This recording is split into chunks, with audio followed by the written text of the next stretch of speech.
Your thoughts? I just couldn't disagree with Paul more. First of all, this is not a popularity contest, and women's basketball is actually rated decently well during the Olympics, so they're not starting from scratch. When you talk about this U.S. Olympic team, it is one of the hardest teams to make in all of sports. It is harder to make the Team USA women's team than it is the men, and here is why. Not every single top player, but nearly every top player who plays women's basketball is American. Not all of them, but most of them. Yeah. That is not true on the men's side. So if you were doing a draft of the best players on the men's side, there's a guy going to Slovenia, and there's a guy going, Nikola Jokic is not playing on the Team USA, right? Those are leaving spots open for other players. That's not happening on the women's side. All of those top players, nearly all of them, are going to play and be competing for those spots on Team USA. So it is a much more competitive roster to make. Team USA for the women's side also has the issue that it is not during a break in their season, like it is for the men. It is right in the middle of their season. So they're only going to have 7 practices between when the WNBA shuts down to give them this Olympic break and when they have to go start competing in the Olympics. 7 practices. That's it. So you want to get players on that team that have been part of the Team USA program. This is a 3-year process that they basically look at for this team. They've had multiple training camps over those 3 years. They've had players who have played in other international competitions together. And that is part of the age of this team. This is an older Team USA on the women's side than we've seen in the past because they want that experience there and that knack of them playing together. Caitlin Clark just turned 22. There is no under 26 player on this roster, as it's been reported. So there is a lot of time for Caitlin Clark to make an Olympic team. We expect her to make many Olympic teams in the future. There was no reason to rush her onto this roster and put her in a position where she wouldn't have been a fit, where everybody else had played together for all of these years. I love the news that she might be an alternate because that will put her around all of these players. Players from the beginning of time who've been young guys on Olympic teams have talked about, oh, I learned so much. I learned about this, Kobe's work habits. I learned about this. I learned about that. It would be great for Caitlin to be around some of these older players. And by the way, having those older players get to know her better might tone down some of the animosity we have seen in the WNBA so far this season. But I absolutely think Team USA made the right decision here. I think Caitlin Clark has, again, reacted with such class to this decision, and I expect her to be on the Olympic teams in the future because she will earn her spot, not because she's popular. She really, in my opinion, had no choice but to respond the way she responded. I mean, you just said there are no 22-year-olds on the roster. So what is there to complain about? I mean, like, I think we just assume because it's Caitlin Clark, and she was the #1 pick, that they was just going to just shoehorn right into it. Here you go. We just going to put you on the Olympic team. There's been a whole lot of people waiting in line that are actually really, really good at what they do. There's only 12 spots, as you said. She's not better than any of these guards. Nobody. And then when you get to Diana Taurasi, you're not taking her off. Like, who are you taking off to give her a spot? The fact that she's an alternate, okay, what alternate is she? 1, 2, 3, 5, whatever. Her time is gonna come. And I tried to tell Paul yesterday, the same thing you said, Rachel. Man, the Olympic Committee trying to win a gold medal, they ain't thinking about no damn ratings because their ratings are gonna be there regardless. It's the Olympics. Okay, and they don't care about the WNBA like that. They're caring about bringing home the gold. And I understand that we dominate all the time, and we never lose games and all, but it doesn't matter. Lost a game for 7 years. It doesn't. Olympics. But it is getting more competitive. But it doesn't matter because in the end, they're gonna do the right thing.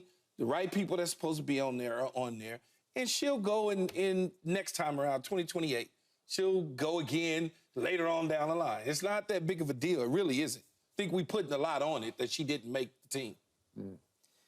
Would NBC have preferred she make the team? Well, sure, because Paul did make one interesting point.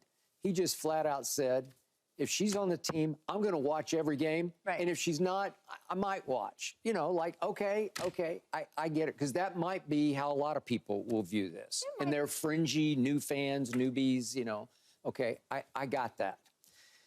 I'm just relieved for her that she didn't make it because the resentment for her would have tripled or quadrupled or sextupled or Yes. it would have been hell hath no fury like Caitlin Clark being shooed into the Olympic team, because it would have been wrong. A lot of people would have loved the idea of it, and then here we go again, and we'd still be talking about that. She's not playing great basketball at the level that people anticipated she would. So if you all of a sudden just threw her in there, we'd be like, huh? She would be into that, the Kristen Leitner. Who else sat on the end of the bench? I only remember Christian Leitner. Yeah, It was somebody else that, yes. no, but it was somebody in the W though that went to the Olympics, but didn't. Sue Bird went. Sue Bird, but before didn't play much, No, she if I didn't play. remember correctly. No. So, do you want that? You just want that? You don't want that. Right, I was going to say, then you would get, why aren't you playing Clayton Clark more and all of that stuff? No, Team USA is not in the NBC ratings business. No. The only business they are in is winning a gold medal. That's it. And part of winning a gold medal is about team play, right? We know this. Basketball is a team sport. It's not Caitlin Clark's fault that she wasn't in any of these training camps the last couple of years. She didn't have the opportunity, but she wasn't. And these players that have picked on the roster play as a team. They know each other's games. They know the system. They know the coach's system. And it is a competitive team. It is more competitive to make the Team USA women's team than the men's team. This is what is going to happen as Caitlin Clark faces its gauntlet going forward. Yeah. And I think she will succeed. I think we will see her on future Olympic teams. But we've had this happen with other players too. Candace Parker, there was a huge controversy over her not making an Olympic team 2 cycles ago, I think it was. Nneka Ogwumike, there was a huge controversy over her not making the Olympic team 1 cycle ago. So we see it over and over because the team is so hard to make. Yes, 8 of these players, I just counted them. It's 8 of them that played together. Yes. Out of the 12. They played together in 2020. And then you got the Las Vegas Aces. They got 4 on the roster. Play together every day. And the Mercury got 3 on the roster. I think I'll take that. And Arike Ogunbowale is second in the league in scoring at 26.6 a game, and she did not make it. So she probably should be first alternate. And Chelsea Gray hasn't played all year in Las Vegas, and she's maybe the best point guard in the game. And I don't know if she's going to be able to come back or not, but if she isn't, that would open that next spot. Well, we'll just have to see. Okay. Rachel's like, yeah. Well, no. I mean, we'll just have to see if Chelsea plays. We'll have to see which way the team goes. But I can't get hyped up about this because I don't think it's a wrong that needs to be righted. I think it's a right that they got right. If I tried to find one person on that current roster and tried to make a case for Caitlin over that person, the only one I could begin to match up with on just how they performed so far in this year's WNBA would be Diana Taurasi. And if I did blind resume between the two of them, you'd say, well, maybe. Except Caitlin is running away with the turnover lead in the WNBA. She's not ready. She's not ready.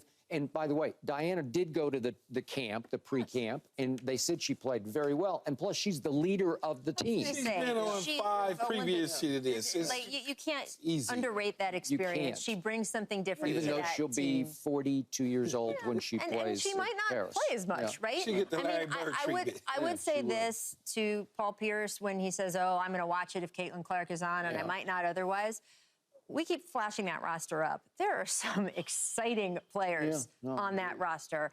And one of the hopes of Caitlin Clark coming into the WNBA was that it would expose people more to games, and not just to her game, but to the people opposite her on the court. So I hope some of those new fans have seen the Asia Wilsons. I hope they've seen some of the players on this roster who are going to do spectacular over in Paris. And I think that team actually is going to get a ton of buzz and a ton of attention this summer. The ratings are going to be good for this team. Okay. Interesting. All right, let's get back to the Los Angeles Lakers, still looking for a head coach. Is their job overrated or underrated? Underrated. Underrated. Thanks for watching, Undisputed fans. Do you want more highlights from the show? Make sure to click that subscribe button for all the exclusive content from Undisputed.